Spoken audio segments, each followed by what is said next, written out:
بسم اللہ الرحمن الرحیم۔ السلام علیکم۔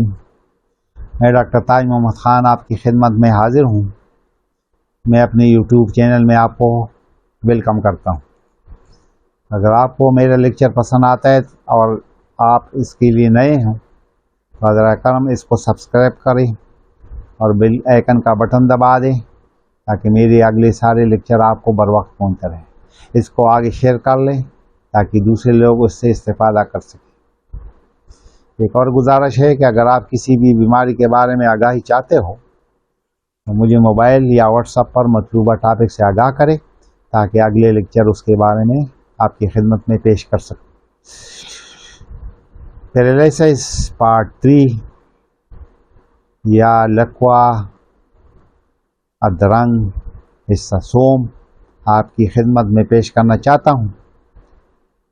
اس سے پہلے 2 لیکچر آپ کے خدمت میں پیش کر چکا ہوں، تو اسی تسلسل کو قائم رکھتے ہیں۔ ہائی بلڈ پریشر کی وجہ سے دماغ کی طرف سے جسم میں آنے والے مسلز کام کرنا چھوڑ جاتا ہے، تو اس کی وجہ سے لکوا یا پیرالائسس ہو جاتا ہے۔ ہائی بلڈ پریشر کی وجہ سے اگر سیلز خراب ہو جائیں، کیپلریز پڑ جائیں اور اگر دائیں جانب کی سیلز خراب ہو جائیں تو بائیں جانب جسم کو لکوا پڑ جاتا ہے۔ ایکسیڈنٹ کی وجہ سے سر پر چوٹ لگ جانے کی وجہ سے لکوا ہو سکتا ہے۔ پولیو کی وجہ سے جسم کا ایک حصہ یعنی ایک پیر بھی متاثر ہو سکتا ہے، جس کو آپ لکوا بھی کہہ سکتے ہیں۔ دوسری بیماری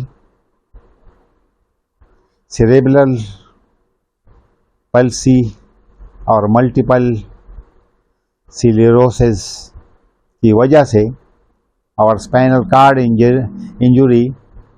انجری کی وجہ سے برین میں ڈیمیج ہو جائیں تو پیرالائسس ہو سکتا ہے۔ لکوا جسم کے جس حصے پر ہو جاتا ہے وہ حصہ سن ہو جاتا ہے اور کام نہیں کرتا، بلکہ جسم کے اس حصے میں حرکت بھی کم ہو جاتا ہے۔ جسم کے کسی حصے میں شریانوں کے پھٹ جانے سے یا جسم میں شوگر کی مقدار بڑھنے سے یا کولیسٹرول بڑھنے سے بھی لکوے کا مسئلہ درپیش ہو سکتا ہے۔ یہ ہوتا ہے کیوں؟ جبکہ جسم میں شوگر کی مقدار بڑھ جائے اور مریض اس کو دھیان نہیں ہوتا تو خون گاڑھا ہو جاتا ہے اور یہ بہاؤ کسی دماغ کے نس میں پھنس جاتا ہے، یعنی کلاٹس بن جاتے ہیں اور وہ بہت گاڑھا ہو جاتا ہے اور کلاٹس بن جاتا ہے، تو یہ دماغ کی کسی نس میں پھنس جاتا ہے۔ شریانیں ہوتی ہیں، چھوٹی چھوٹی کیپلریز ہوتی ہے، اس میں پھنس جاتا ہے تو خون کا بہاؤ رک جاتا ہے یا ہائی بلڈ پریشر کی وجہ سے بھی دماغ میں کوئی بھی رگ پڑ سکتا ہے اور مریض لکوے کا شکار ہو جاتا ہے۔ بعض اوقات چہرہ ایک طرف لٹک جاتا ہے یعنی ٹیڑھا ہو جاتا ہے۔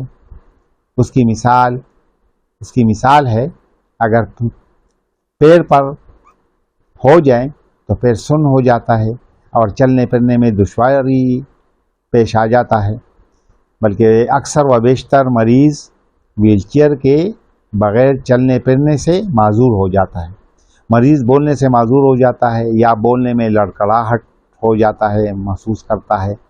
مریض دائیں طرف یا بائیں طرف جسم کا دائیں طرف یا بائیں طرف متاثر ہو جاتا ہے۔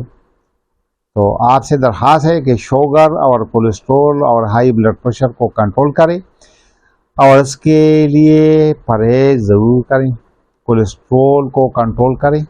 شوگر کے مریض میٹھا کو اور ہائی بلڈ پریشر کے مریض کو نمک اور چکناہٹ سے پرہیز کرنا چاہیے۔ ابھی دوائیوں کی طرف آتا ہوں، تو پہلی دوائی ہے فاسفورس۔ اگر مریض کو اسٹروک اینڈ پیرالائسس ہو جائے، یعنی مریض کو اسٹروک ہو جائے یعنی دماغ میں خون کی سپلائی منقطع ہو جاتا ہے اور مریض کو ادرنگ ہو جائے یعنی لقوہ ہو جائے، مریض بے حد کمزور ہو جائے، مسلسل غنودگی ہو، یا تمام جسم میں فالج اور سن ہونے کا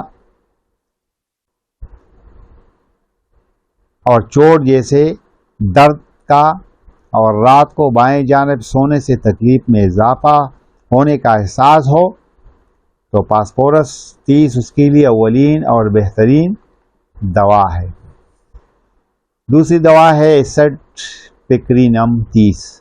اگر پیرالائسس کی وجہ سے جسم کی نیچے حصوں میں یعنی پیروں میں کمزوری آ جائے اور یہ علامات اوپر کے جسم کی طرف بڑھ رہی ہو، جسم کا پیر متاثر ہو کر پھر دوسری اوپر کی طرف جسم متاثر ہو رہا ہو، اور جسم کے حصوں میں کمزوری اور حرکت میں کمزوری اوپر کی طرف بڑھ رہا ہو، یعنی نیچے کی طرف سے وہ سن ہونا اوپر کی طرف آ رہا ہو، مثلا یہ ہاتھ ہے مثال کے طور پر، یہ اوپر کی طرف ایسے آ رہا ہو، پہلے ادھر متاثر ہو پھر ایسے آ رہا ہو، یا جسم کا کوئی حصہ پیر کی نیچے کی طرف سے اوپر کی طرف وہ متاثرہ جگہ بڑھتا ہو اوپر کی طرف، تو اسپینل کارڈ میں جلن ہو تو ایسٹپیکرینم مؤثر اور بہترین دوا ہے، 30 پوٹنسی۔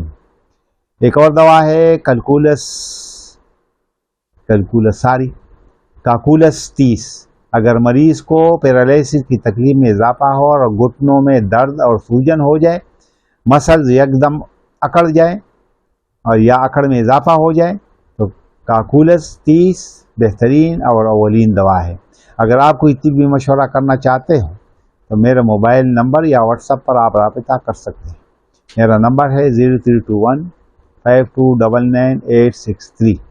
اسلام آباد اور راولپنڈی کے دوست میری کلینک فراش ٹاؤن اسلام آباد میں مشورے کے لیے آ سکتے ہیں۔ السلام علیکم ورحمۃ اللہ وبرکاتہ۔